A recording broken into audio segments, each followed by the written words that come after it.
We're here with Kevin Casebier, honorary consul of Latvia, and we're here for our Authors Amplified series. It's really loud in here. It's going to be hard to hear for all of us, so we're going to try to keep the conversation on the rails and get it going and see where it leads. There's going to be food flying around, drinks flying around, so you missed out if you're not here. But next time, sign up sooner.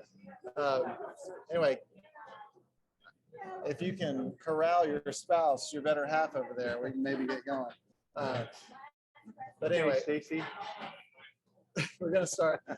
Sorry, we need every like chance we can get to lower the decibel level. It's okay. Anyway, Kevin, thank you. Kevin is the author of King of Thieves, which is it's based on the true story of Christian Andreas Casebier, tailor, smuggler, and spy.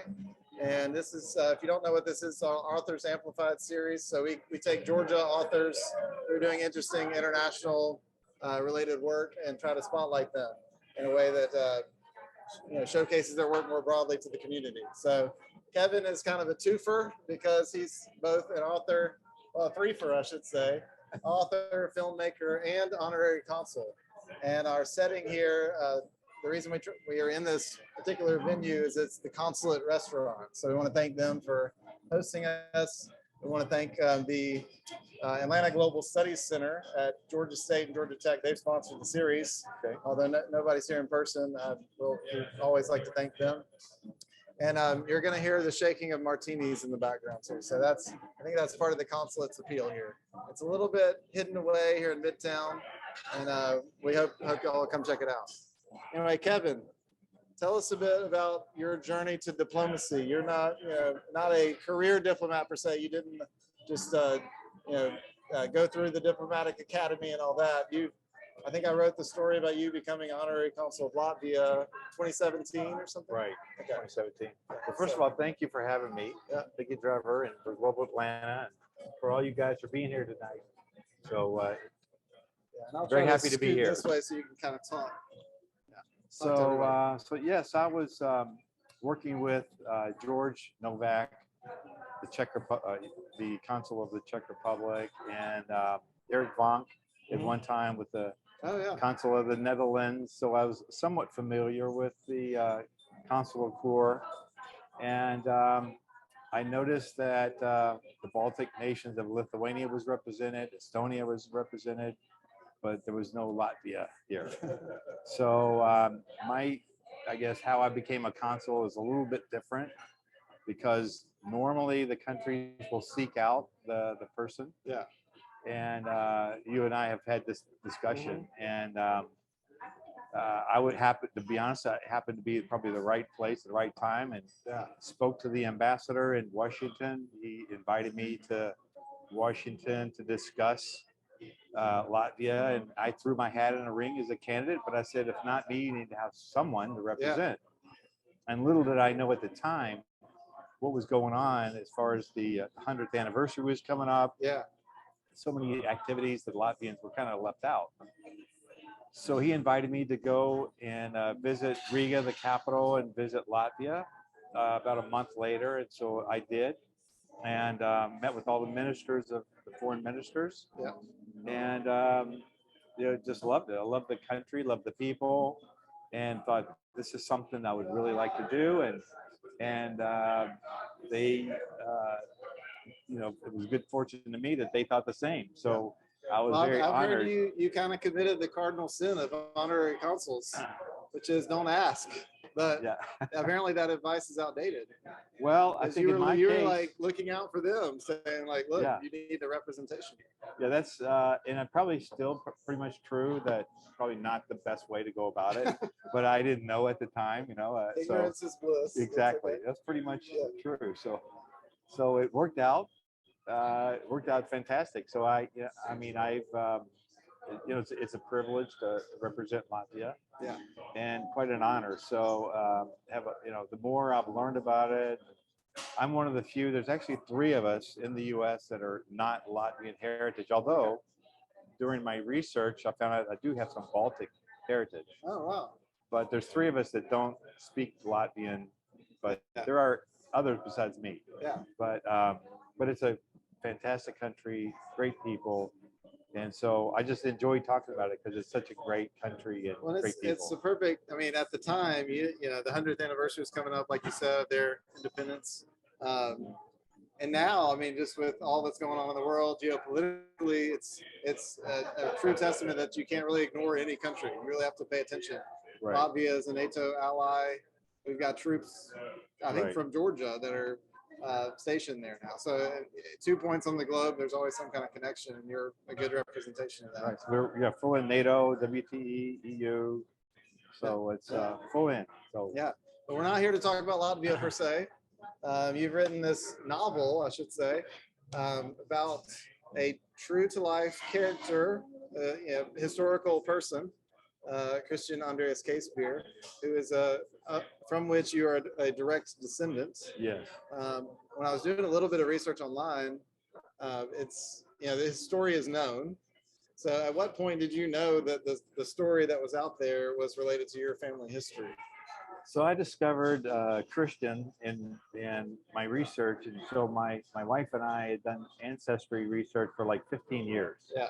One of our sort of hobby, and we researched probably thousands of people, and but not kind of superficially, not so much like I did research him, but I ran across a story and was fascinated by it, and I had to dig into it. So started researching, finding manuscripts, and going to the library, library sources, resources overseas, and sort of becoming the story. And had never thought about writing a story. I just wanted to research. Yeah.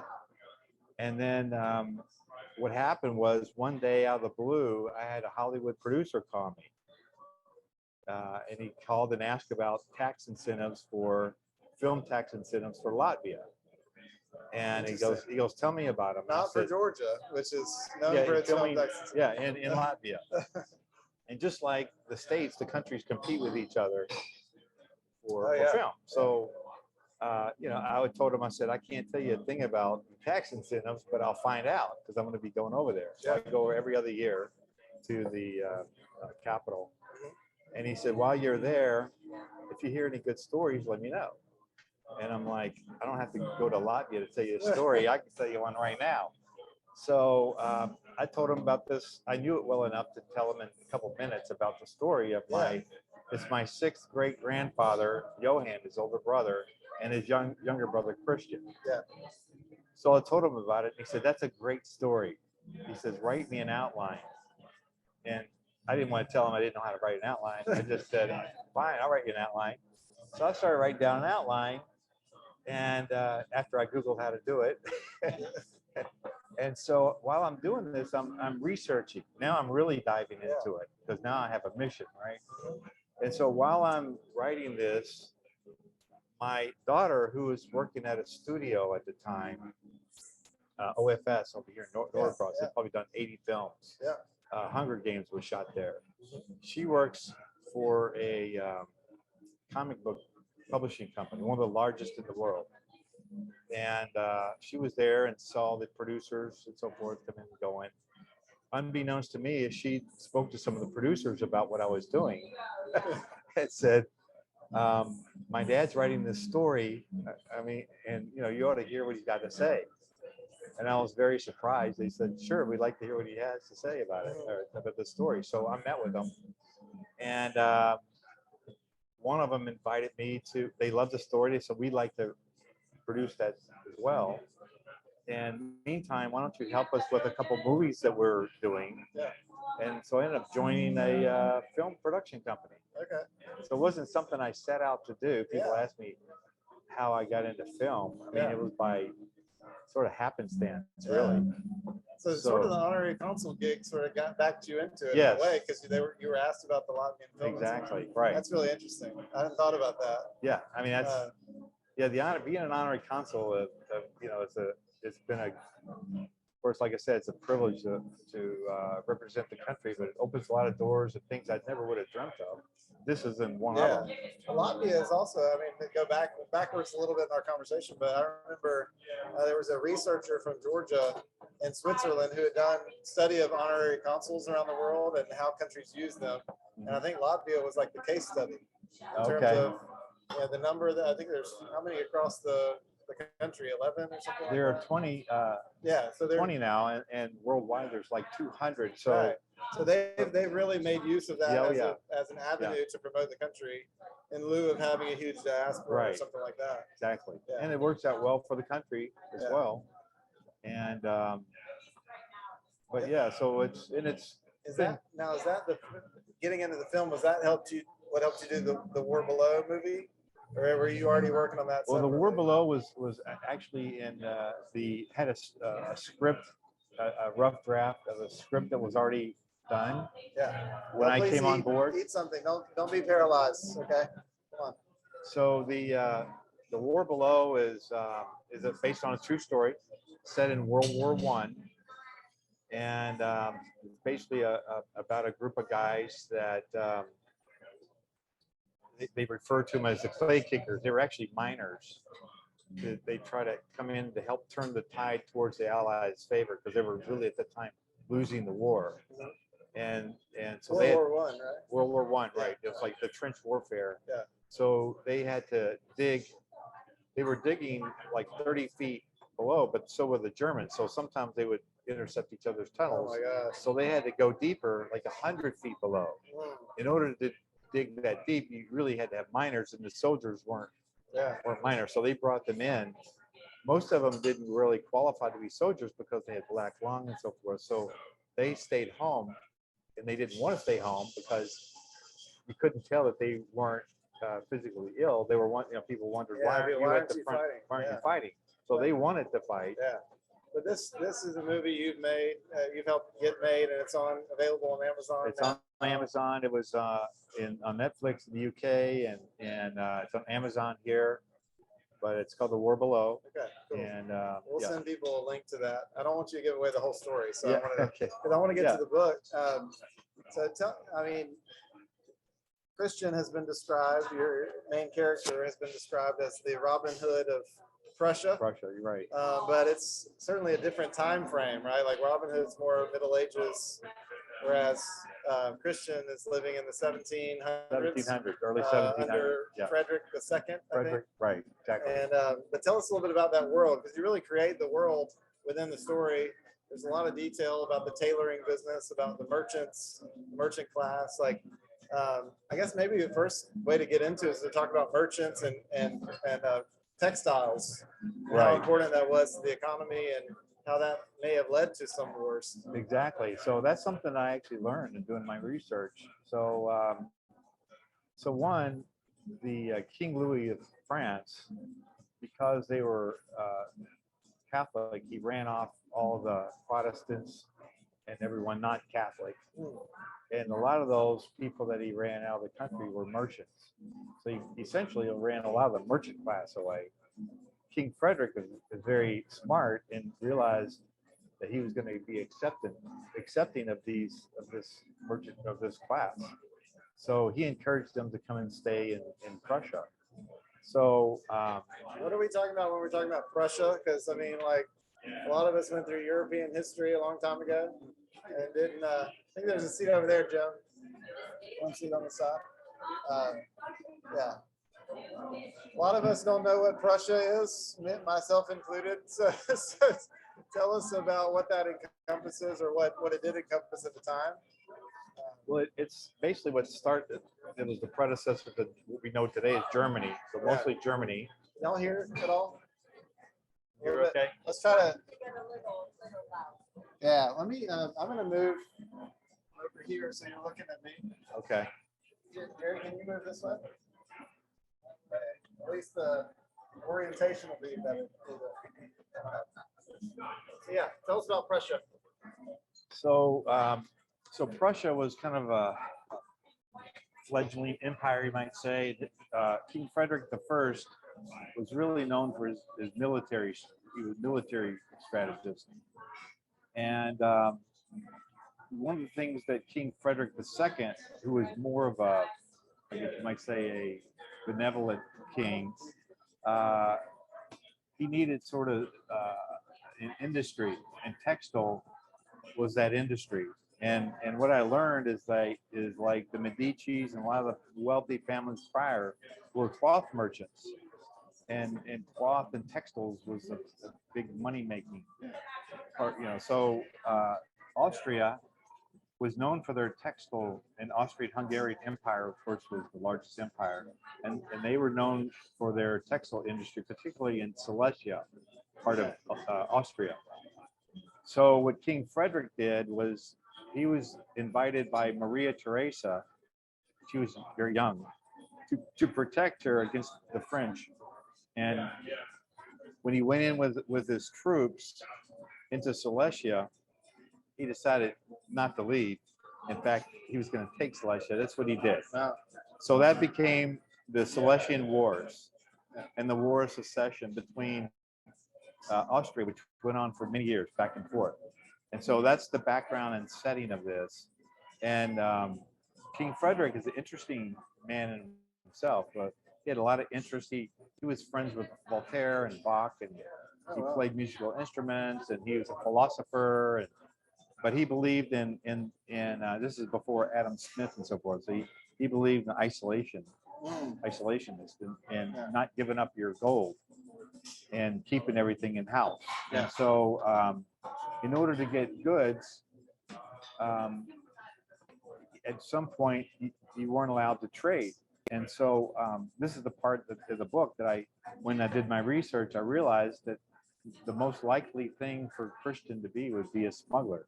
Smuggling at the time was not a crime, but when it got out of control, he passed a law and made it a crime. And so he became a criminal overnight. But because most people, the general population, like the idea of cheap goods or having goods that they can't get, they were all for having someone, right? It's very supportive. So he became really popular. That's like an analog for like what we're seeing in the global economy right now. Like how much do you outsource to other countries so that you can get cheaper goods for consumers back home? I mean, it happens. It continues to this day. Same thing.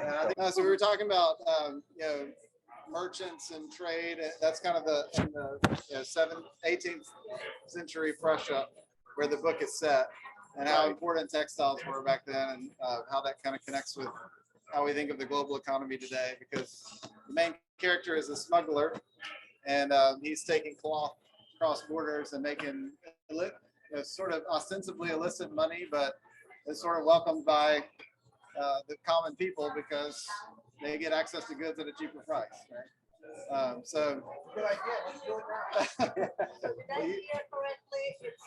You are related? Yes, he's so Christian's older brother, Johann, is my 6th great-grandfather. Okay. So well, and so Johann in the book is the guy who's going off to America, or to the New World, basically. And there's this tension between him and the younger brother, and there's kind of this sense of obligation to the family. What does that look like? What does that mean? So like they come from a long line of tailors and cloth merchants and tailors. So Johann is the eldest brother, and so he's the one that when they moved he migrated to America. Why we live in America? I actually got a hold of the actual manuscript that he wrote, because when you leave, you're subject to the king. So he had to report back, and he was actually very good at writing, because I read his manuscript, a great detail of his journey from Prussia to New York into America. And actually, after he got to America, what America looked like to a foreigner in his eyes. Like it was really sort of. It was like a golden nugget, as like a So this was in German, I'm assuming. Yes. What language was that? I mean, it was translated, but I got translated. Okay, you got it. I didn't didn't decode it or anything. It was handwritten.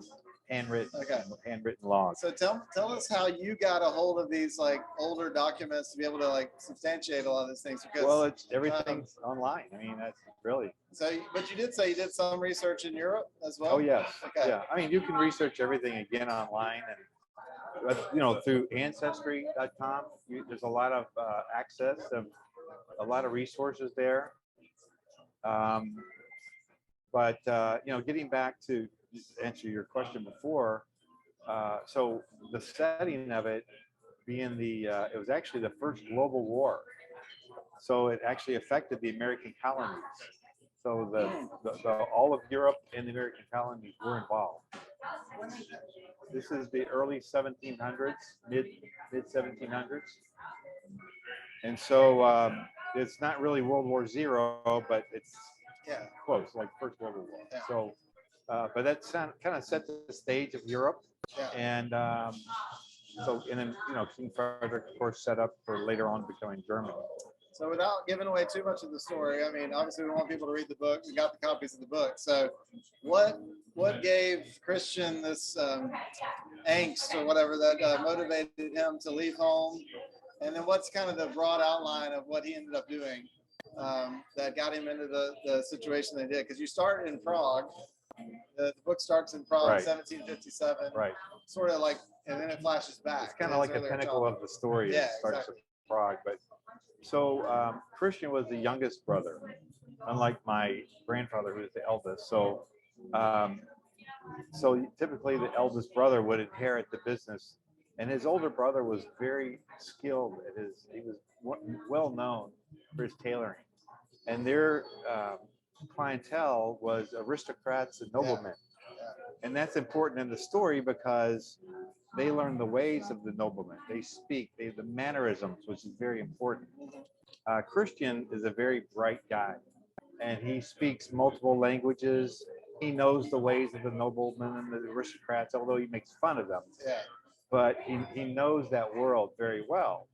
And so the reason that my great Johann left was primarily for religious reasons, like so many did. They left for so. They had a specific religious sect, right? They were a German Baptist sect, which is an important part of the story too, because so it's like they call it Anabaptist, German Baptist, and it was actually a fairly new type of religion. Yeah.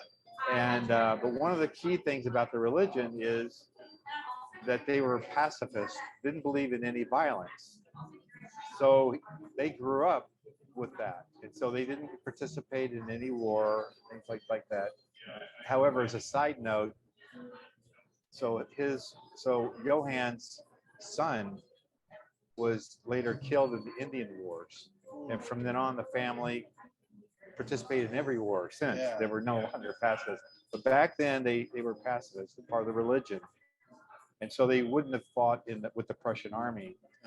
And but he never carried a weapon, and he didn't really need one because he had a charisma, he's a very intelligent guy, and he just didn't really need one, so he got by with it just fine. But he seemed to have very little patience for the structures of society at the Right. time, right? So I think he realized that he's not going to inherit the business. He would never be as skilled as his older brother, and he just had to find his own way. Yeah. And he went out, and it's not like in America where you have lots of options. Probably didn't have a lot of options. And he was not in opportunities. There's a crime of opportunity where you can make some money, and pretty quick money, with bringing in goods. And not only that, but you become a hero because everybody likes what you're doing. So I could see how it's easy to fall into that. And that's part of the story too, that we separate, there's the criminal and then there's everybody else. And I like to show how close that can be. How we make these little baby steps towards, where does that begin? There's a lot of rationalization in his thought process, at least early in the book, and he's having a difficult time with his father, so that sort of pushes him over the edge. It's like, well, this guy doesn't appreciate me anyway. I'm not going to inherit the business. I'm just doomed to this life of tedium. I'm just going to go for it. Yeah. You know? And so, Where does it take the step of becoming more like Robin Hood oriented, where he like has a consciousness for other people? well, because he does, you know, give back to people. He sees the exploitation Yeah. of his class and people worse off. Uh-huh. And he sees where the noblemen have all the power and all the money, and they ignore the others. And Yeah. so, and he becomes, like I said, kind of the hero of the people. So he decides that he wants to give back to those people and do some Well, good. you see that even early on, he's like, "Oh, I'm going to take the money that I made and help fund my brother's trip to America." Right? Right. Like it's this rationalization that he starts to make about I can justify the things that I'm doing that are technically wrong by doing something that's actually a little bit right. You know? Yeah. And we can all see ourselves in that, I think. And that's what I found interesting. How the thinking about the process of that, but also made it challenging because, you know, especially even with a book, you have more a chance to go through someone's life, but you know, to cover basically someone's whole life is a challenge. But without telling the backstory when he was a kid, you don't really know what motivates him and how he developed his character. So I felt it was important to talk about that. Well, because it's happened so early in the story, I don't think we're spoiling anything to say that he ends up in a tough position. Yeah. What's kind of the crux of his crossroads that he's at the beginning of the story? Well, this is something else that I found, you know, I got thinking about it. I found very interesting is, you know, most dramatic stories, you basically have 3 acts, and you've got where your main character usually loses something, you know. Yeah. So, and I got thinking about here's a character who's based on a real person. You know, when you say that you've lost everything, you really haven't lost everything. Yeah. You still have your name, you still have your nationality, you still have your family, you still have, there's things that you inherently have that sometimes we all take for granted. But this character literally loses everything. He loses his name, his family, his fortune. He literally has nothing. And so I found it interesting how you can come back from literally losing everything to kind of resurrecting it. And that sort of redemption comes out of that. You know, it was again interesting to me. Yeah. So it's like people should read it or something. You gotta buy one. We have them here. We got some over here. Well, the thing is cool is you know, it's all based on truth, you know.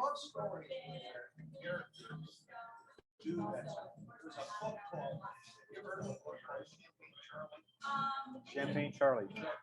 Guy who basically introduced champagne. It was the same thing. Okay. And most people don't realize champagne. Most champagne families are German. Okay. Yeah. You think about all the German Right. they were all German. Hey, I thought it was very slow. Exactly. It's almost the exact same thing. Yeah. Yeah. And he came home and he started selling. I have to check that out. Great. Okay. Basically, this story came over here. Prior to this, he was selling champagne to Thomas Jefferson. Oh, And okay. George Washington. And they used to bring it over, and they used to drink it without bubbles. Didn't like the bubbles. Ah. He's just blaspheming more and more. The French are cringing right now.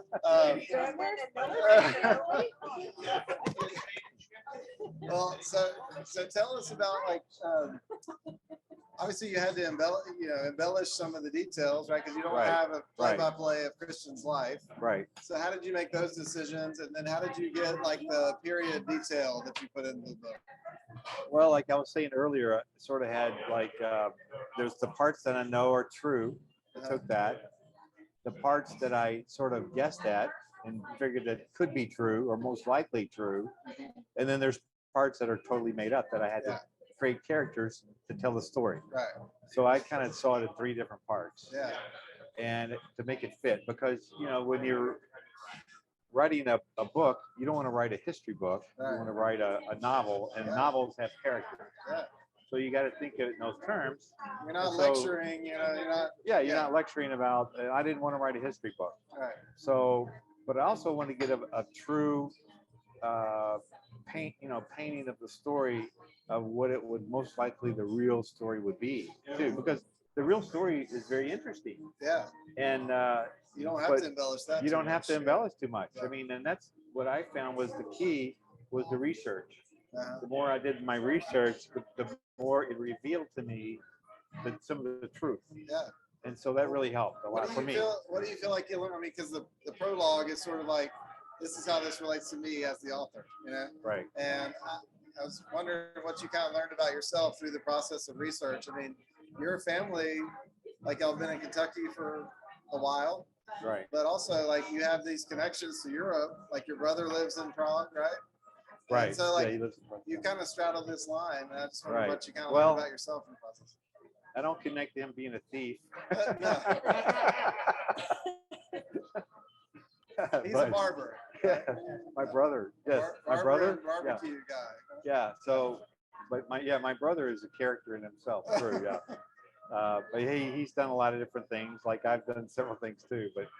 But I mean, there are probably some similarities, and the people probably that know me best probably say I'm probably more like Johann, his older brother, Yeah. because I'm also the oldest Okay. too. But I see, I mean, I think with any character like that, you can feel there's parts of you that can identify, Yeah. and I can identify with the character. Sure. Did you have like, did your parents tell you stories of your long illustrious European No. family history? Or is this all completely discovery? No. I mean, my father had some stories that he told passed along that I later researched, and some of it was true, some of it sort of got wrong, but he didn't know at the time. But he would have been he's not alive, but he would have loved Yeah. to hear this in the So story. tell us about the Casebier name and how did that, like, what was that known for?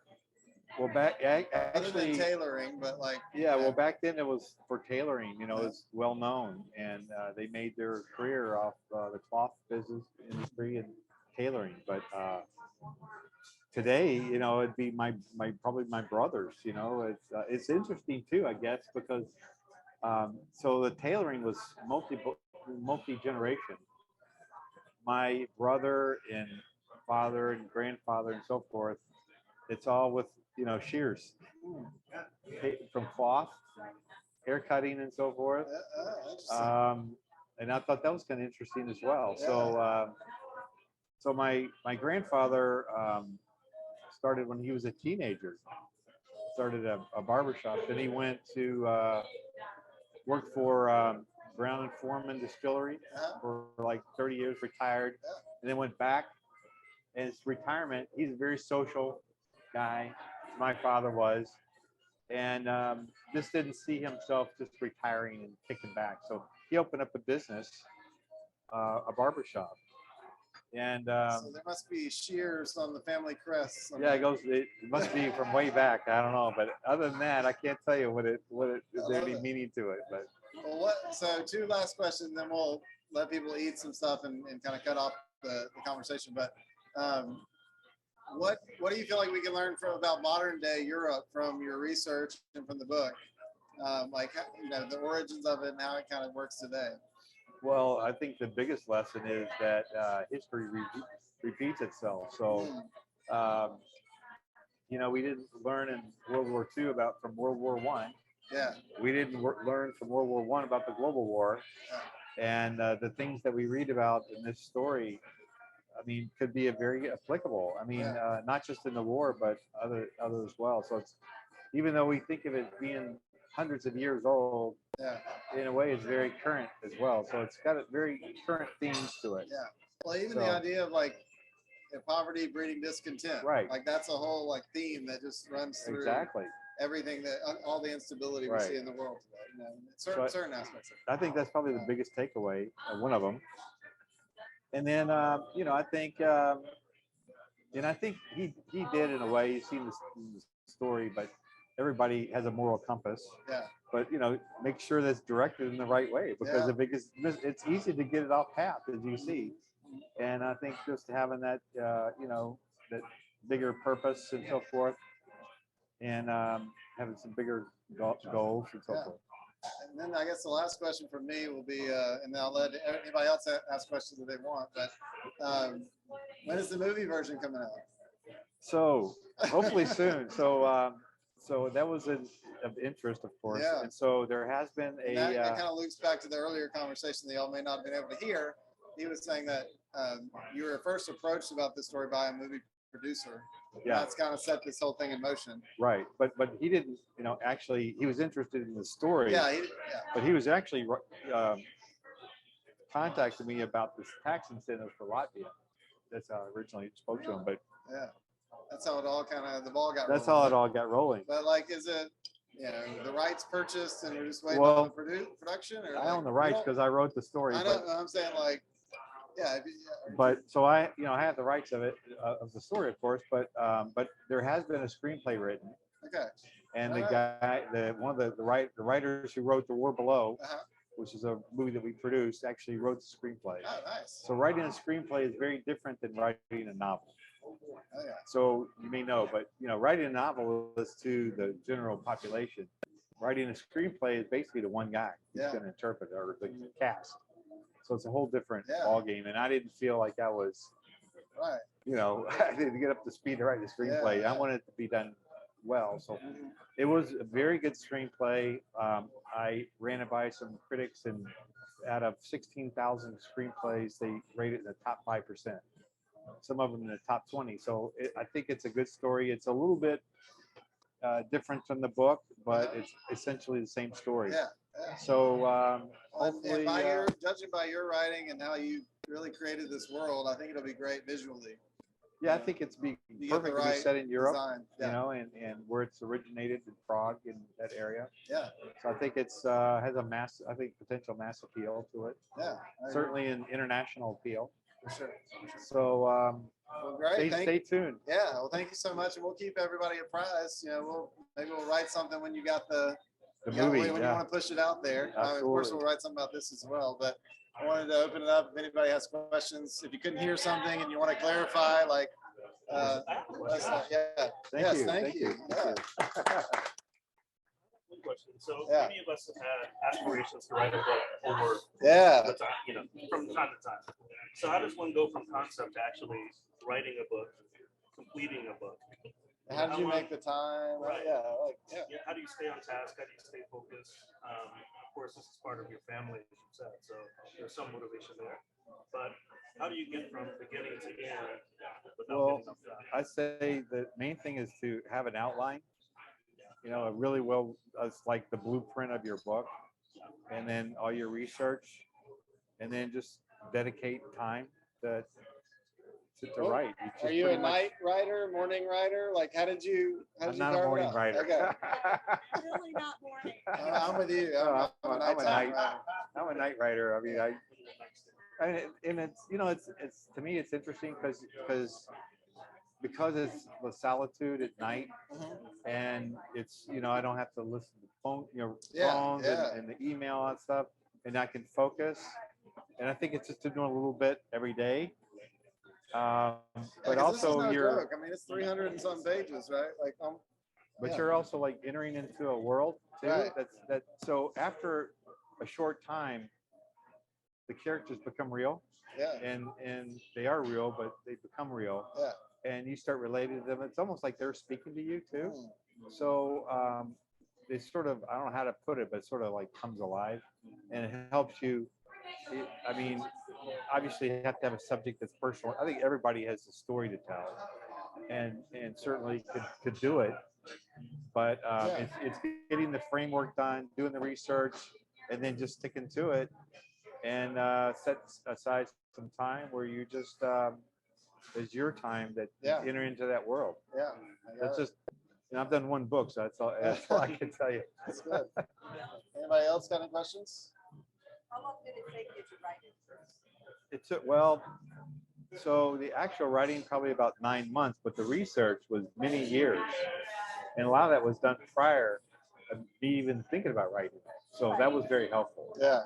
Are you gonna do you plan to do more books, or is this a one-off that you like family history, it's done? Well, Or- so I do enjoy writing. Yeah. And I actually had a couple stories that I started before. And so I just need to finish them. So getting back to what you said, the discipline of like, just finishing up the stories. Yeah, yeah. But I, so we'll see. So Great, great. I don't know if they'll turn them into a novel or not. You always have something to say. Tell me about. They have honorary consuls. Yes. Where the hell is Latvia? So good question. Yeah, it's a good start. What can they do? What can we do? Relationships, et cetera, et cetera, et cetera. I've traveled a lot. Okay. I don't know anything about that. Okay. Well, this is what I enjoy the most, the people that's never been to Latvia, they want to learn. Yeah, I have no. So have no preconceived ideas. So I think we have some more water over here. So Latvia, first of all, is on the Baltic Sea. It's north of us is Estonia, and north of that's Finland. South of us is Lithuania, and then Poland. And if you go across the Baltic Sea, okay, so if you've been to Poland, you're pretty close. And Sweden is just across the Baltic Sea. So it's pretty far north. In fact, today, the Latvians are celebrating Yanni, which is midsummer. It's a major celebration today. And as is all the Northern European countries. And they'll be partying all night. They usually have a large bonfire, Yanni, they call it Yanni, or midsummer. And it is also a singer, yeah, a Greek singer, but not anything to do with Yanni, the singer. And what's Latvia known for? So Latvia is known for many things. One is they're probably the greenest country in Europe, known for their forests, their many waterfalls. It's a really beautiful country, probably about the size of like West Virginia, with a population of just under 2 million. The capital is Riga. Riga is on the Daugava River. It's and like you, I mean, like a lot of people, I've been to London and Paris and Amsterdam and so forth. I would highly recommend going to Riga. It's definitely on rates up there. It's a small. It was This summer for some bicycle. Yeah. Yeah. Yeah. So Riga is probably 800,000. It's a good sized town. well, it was also European cultural capital. It was, yeah, 2014. And so they probably have the most Art Nouveau buildings, like Art Nouveau. Yeah, beautiful buildings. They have palaces. The Rundale Palace was outside of the city, is the same designer that designed Catherine the Great Palace. You kind of see. Yeah. All right, so I'm gonna take one She helped. moment to let anybody. Oh yeah. It's like one of those, my wife and I, she's kind of like. Yeah. So I'm just saying, take a moment. She can read my mind. People with normal I husbands. know. Is that right? He looks at me like, Yeah. did I say it right? I know. Catherine the Great. Well, Did I say it right? So I want to. she's very good at history and all too. So I want to thank Kevin one more time and give him a round of applause. And then we're gonna cut off the broadcast. Give y'all an out. Anybody who wants to like get up and